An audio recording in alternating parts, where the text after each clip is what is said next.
Hey everybody, here for Love and Hip Hop. Give me season 6, episode 10. This episode was petty to me. Oh my goodness, but let me just get into it. So, it starts where it left off last time because last week we didn't have Love and Hip Hop due to the Grammys, and I didn't even understand why the Grammys was on a Monday. But everybody explained it to me that the Grammys was on during a Monday because of the All-Star game or something like that. So I'm like, okay. But the Grammys was boring. That's why I didn't do a review on it. I didn't care for it. But yeah, it started where it left off last episode, and that's with the Creep Squad getting together and discussing this whole beef that Cisco and Rich have because Cisco felt that Rich betrayed him. And the thing that's pissing me, excuse my language, y'all, but Cisco is a fuck boy. He is. How you gonna get mad about Rich giving Diamond attention when you had this girl come to New York from California? You led her on, and then you cheated on her. You cheated on her the whole time that y'all was together. Nyla, come on, we not doing this. You cheated on her the whole time y'all was together. Y'all were together for 2 years. Supposedly you didn't take it serious. So y'all were together. You cheat on her and have a baby with your baby mother. Okay, your 6-month-old son.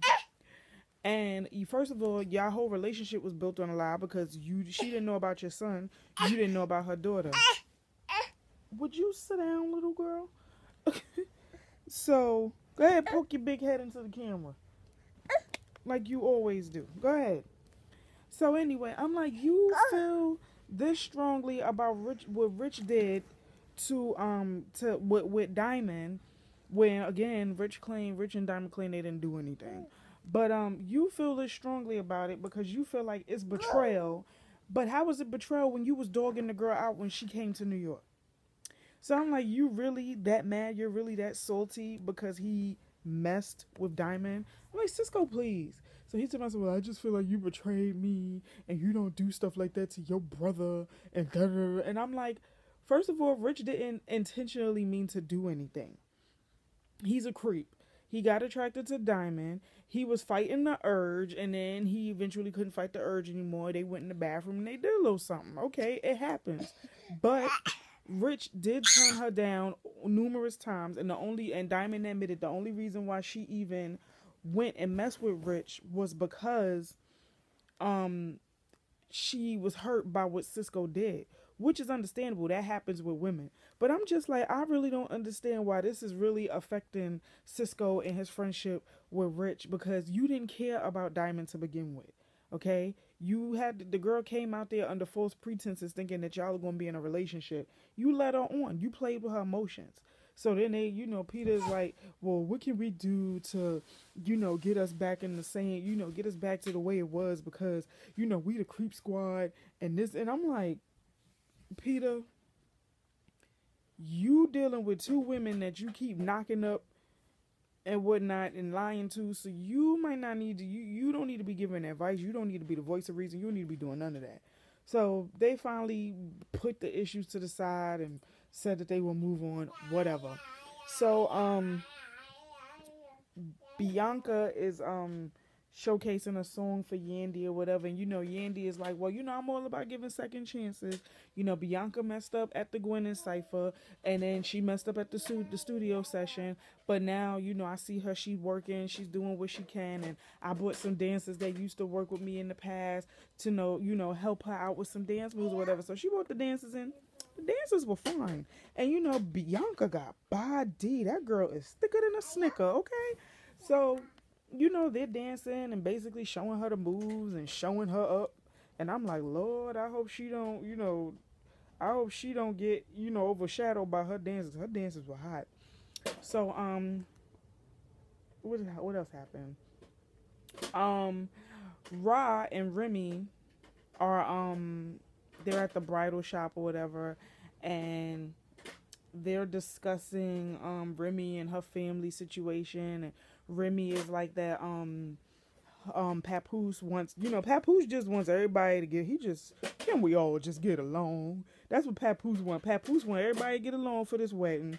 So Remy is like, Rod's asking her, what about your sisters? Are your sisters gonna be in the wedding? She like, girl, I don't know. Ramisha is just, she always wants to, overshadow, just basically show me up whenever she gets the chance. And, my other sister, Ray Monique, she just slick out her mouth or whatever. And, we got beef right now. We wasn't talking, but off the strength of Pat, now I invited, she's in the wedding now.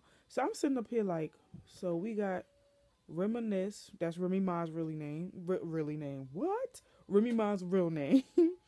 Reminisce, Ramisha, and Ray Monique. I'm like, they mama ghetto. Because I'm like, these are some names you would never... I mean, Ramisha, I heard before. I have a cousin named Ramisha. I think that's a cute name. But Ray Monique, and, Reminisce, I wouldn't think of that as a name, honestly. But I'm like, okay, she got a little creative. A little ghetto, but a little creative. So, Remy is just trying to figure out how she's going to get this wedding all at once with all these people acting crazy and all of that. See, that's why I don't want no big wedding. When I first get married, I'm going to the courthouse. I can't do no big wedding because some of my family members I just cannot deal with like that. But anyway, so Rashida's telling her, well, that dress that you really wanted, special ordered or whatever, they have it and it's in the back. So, she surprised her with that. And, Remy feels like Rashida is finally coming through. And even though they had like a little bump in the road, she feels like Rashida's coming through for her as her bridesmaid and everything. So she was happy or whatever. And, that was that. You all in, look at this on your face. Yeah, she was happy. That was that. So Mo and Lexi meet up. And, Mo basically had like not an epiphany, but she's just like, putting, all the pieces together, and she feels like Yandy kind of like, stop messing with that. She feels like Yandy kind of like played a part in the whole fight with her and Bianca. So she's like, she gave me the track that she was supposed to give Bianca. Bianca came into my studio session. Like, something in me is telling me that she kind of set this up. I mean, I think that's just paranoia because Yandy didn't mean to do... I don't think Yandy meant to do that. Yandy's just trying to be professional and help out whoever she can help out, and that's that. So Lexi comes over and they're talking, and she's explaining to Lexi what happened in the studio. And, Mo was like, and the whole entire time I was thinking, this wouldn't have went down if my girl Lexi was there. And she was like, right, because, we would have got it popping. So I'm sitting up here listening to this conversation. I'm like, okay. Bianca came in there with Cardi B. We all know Cardi B ain't fighting unless she absolutely positively has to. But Cardi B ain't about that drama. So, and even Cardi B was like, if y'all ain't going to pop off, then shut up. Like, So I'm like, so you basically saying that if Lexi was there, y'all would have jumped Bianca. That's some punk stuff. And I have no respect for chicks who do that. See, that's that new age way of thinking. Because Mo and Lexi are 4 years younger than me. So that's the way that they think. But how I grew up, ain't nobody jumping in. Ain't nobody jumping nobody. It's two people fighting fair and square. And if somebody else jumps in, then somebody jumps in for the next person. That's how you fight, because it's fair and square. You're not going to sit up here and do no punk stuff, jump no girl. It's two of y'all against one girl, and y'all going to jump her. That's punk stuff. I don't play that. And I'm like, y'all are just, ugh. So Mo was like, I'm just thinking because the Gwinin Cypher is coming up. If BBOD is gonna perform again, because they don't want us as solo artists, they want BBOD. And she's like, oh yeah, we back or whatever. So she getting excited. Lexi is like, well, you know what, I'm doing some solo stuff and I'm enjoying it. Basically the same thing when Lexi wanted to get back together. She basically gave Mo the same reaction that Mo gave her before. And Lexi was like, well, I'm enjoying my solo stuff right now. I'm having an amazing time. Rashida hooked me up with French Montana and may put him on the track or whatever. So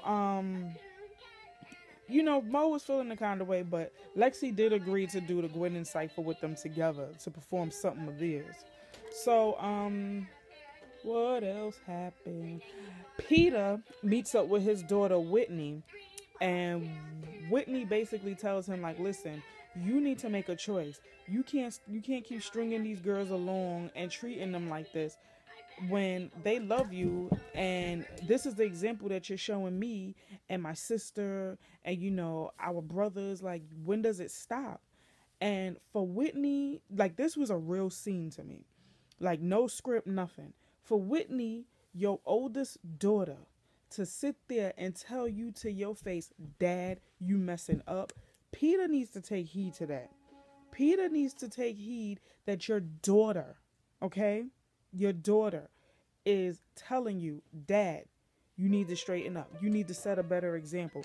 And it's like Peter sits up here and he constantly talks about how he's always hurting people, how he know he's the scum of the earth. But it's like, you not doing nothing to change it. Like, I honestly think Peter is insane. And they say the definition of insanity is when you do the same thing expecting different results. You constantly hurt these women, but then you want to, apologize for it and say how you're scum and you're this and you're that. Okay, but that's not making them feel better for the BS that you're doing. So, I'm sitting up here and I'm watching the scene and I'm like, I could kind of relate with Whitney. Like, I didn't have those type of daddy issues, but I can relate to what she's saying. And I even said on Twitter, I said, listen, a dad is the blueprint for the type of guy his daughter will attract. So Peter needs to do right by his kids. Your kids are watching. They don't listen to your words. They follow your example. So I'm like, Peter, you need to straighten up. If your daughter is coming to you and telling you, Dad, you need to get it together, then maybe you need to listen. But we all know he ain't going to. So, my daughter, she playing with this retarded cat piano. This piano is weird. But yeah. What happened next? Oh, Cardi B is in the studio. Cardi B? For her to be so ratchet, that girl got bars. And I said that before in a review. Cardi B got bars. She can rap. So I'm like, okay, girl. So she's in the studio laying down her track for Stripper Hoes. That's her single. Mariah Lynn comes and visits, and she's telling Cardi B about, I guess, the stuff that happened with Rich and Cisco. And Cardi B is telling her, girl, you gotta leave these men alone. They a mess. They this, they that. No, before that, Cardi B met up with Self, and Self is basically telling her that he feels like she's not a seasoned artist yet. She shouldn't feel like she should have the obligation or whatever to get a track from him or whatever. Like, he basically crapped on her career. So Cardi was like, I'm not messing with you no more. So then when she was in the studio, Mariah Lynn came to visit, and she's like, you know what, I'm just feeling like I'm just tired of people not believing in my dream. I went to Self and asked him for help. He basically told me no. So Mariah Lynn is like, well, he's having a Gwinin cipher, a Gwinin Fest XL. So yeah. So Cardi is like, see, he didn't even tell me about that. He has no belief in me. And then she like, and then on top of that, I got Tommy here who doesn't believe in my dream. I sit on the phone with him and tell him, hey, I got this track, I'm doing this, I'm doing that. And he's just like, oh, all right. But, when something happens good for him while he's locked up, I'm like, oh, yeah, I'm more excited for him than he is for me. And she's like, I just don't want to, give up on my dream because somebody doesn't care about it. I have to do me. And she's like, I'm not even sure about doing, like, giving in the, okay, girl, I can't with this toy. She's like, I'm not even sure if I got the marriage papers sitting at home, and I'm not even sure that I should go through with it because, I don't want to be, that was a toy. I don't want to be, stuck with somebody who doesn't believe in my dream. So, Mariah Lynn is like, well, so you got to do you. So, she's basically telling her a little bit more about the Gwinin Fest or whatever. She's like, yeah, well, Self didn't tell me about that. And she's like, yeah, but I got some tea for you. Miss No Money has a restraining order on Young B. And Cardi B is like, what? She's like, yeah, because Bianca Um, Bianca hit her in the head with the club 5 years ago. She got a restraining order on her or whatever. Like basically, she's a snitch, and I'm gonna confront her about that. So now we get to the Gwinin cipher, and not even 5 minutes into it, some ratchetry already happened. So, oh, excuse me. Rashida is sitting in the section, Lexi sitting next to her, and Rashida's sitting there looking bothered like she always do. And she's like, "Oh my gosh, I can't believe this bitch is here." Da da da da da. So they kept putting the camera on this redhead chick. She has some red weave or whatever, and she feeling herself. You know, she in the section with Yandy, and she like, what, feel me, what, like smoking a hookah. I guess that's how you smoke a hookah. I don't know, but she was just in the section getting it, and I'm like, all right, girl, but I'm like, I bet you that's the girl that Rashida got beef with because they kept putting the camera on her. So Rashida was like, yeah, last time I saw this bitch was at the strip club Starlets, and I told her the next time I saw her, I was going to drop her. So I'm thinking Rashida, going to be cool, calm, and collected because, that's a business venture for her. And I'm thinking she going to be, on her professionalism. She like, my artist here and they're performing, but my respect is more important than this right now. So she just goes and attacked the girl. The girl was, her back was facing her. The girl ain't even have a minute to like turn around and react and be like, wait a minute, what's that? She goes and she attacks the girl and like threw a Ciroc bottle at her or whatever. And then like it was just crazy. It just went left. So security escorted her out and she like, yeah, I'm getting escorted at the Gwinin event, but I did tell her the next time I saw her I was gonna rock her, and I did. I'm like, yes, but Rashida, you're there as a manager. You're there doing a job. So for you to ruin this for you and your artist, you look stupid. And then on top of that, you want to try and blame Yandy for bringing the girl there when Yandy doesn't even know what's going on. Yandy is there to work. So Yandy is like, wait a minute. For all I know, that bottle could have been for me. I think Remy came to see what was going on. So she's like, for all I know, that bottle could have been for me. Who knows? I don't know. And she's like, I don't even know what happened. I'm here to work. I'm not here for the ghetto-ness. I'm not here for the brawling. I'm here to work. So I'm like, oh gosh. So now DJ Self is getting everything in order and the cipher starts. BBOD went. They were okay. We were introduced to a couple of newbies. One called Kaya Baby. I forgot the other girl's name. I'm so sorry. I forgot her name. But they were pretty good. All the girls were pretty good. Mariah Lynn, her performance was kind of mediocre to me. Like, she was doing a whole lot of screaming to me. So it was like a little mediocre to me. But I'm like, all right, Mariah Lynn. If she'd have performed Money Gun, no. Yeah, if she'd have performed Money Gun, I think that would have worked. I don't really care for her performing that. Once upon a time, not long ago, I was a hoe. That wouldn't have been an appropriate place for her to perform it. But Money Gun, yeah. Because Money Gun is a little boom, doom, doom. Like, got the beat. And you could sit in the cut like, what? That's my... Because I just did that a few minutes ago. But yeah. But I'm like, okay. So then Bianca went up there and she was singing. But Mo was like, her performance was okay. I give her that, but I'm listening carefully and I'm looking and I'm wondering, is she lip syncing? And I'm like, oh, I hope not, because this is supposed to be live, girl. So, after the performances, they go in the back, and Mariah Lynn is back there with Bianca. Mo goes back there, and she's talking to them or whatever, and Mariah Lynn brings up the restraining order. And she had it, receipts, girl.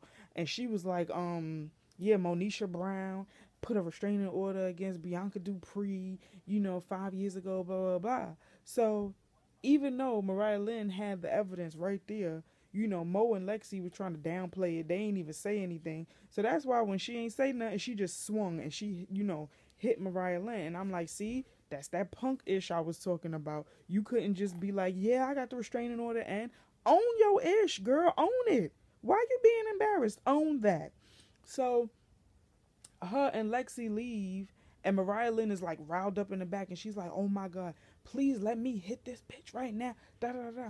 So Mo and Lexi leave out, and they talking about some, see, that's what happens. Boom. And then they told us, so we might as well take a bow before they told us we won. And I'm sitting here like, y'all are some punks. Like, I lost respect for them in this episode. So then, Soph is about to announce the winner of the Gwinin Fest. And they basically left it right there, like, on a cliffhanger. And I'm like, why couldn't y'all just announce it? Because, I mean, at this point, we really don't even care who won. Because all these girls are petty or whatever. So I'm like, shoot, you should say Cardi B won. So I'm just like, okay, whatever. But it basically ended on that note. And that was the episode. This episode was petty as hell. And you could see everybody's age on this, whatever. But yeah, y'all like, comment, subscribe. Y'all tell me how y'all feel. Tell a friend to tell a friend to tell a friend. And I'll see you guys in the next video. I know I'm behind on some. I'm catching up as best as I can, y'all. I did tell y'all I was sick over the weekend, so forgive me. That threw me off. But I will catch up because that's what I do. So I'll see you guys next video. Thank you so much for watching. Later.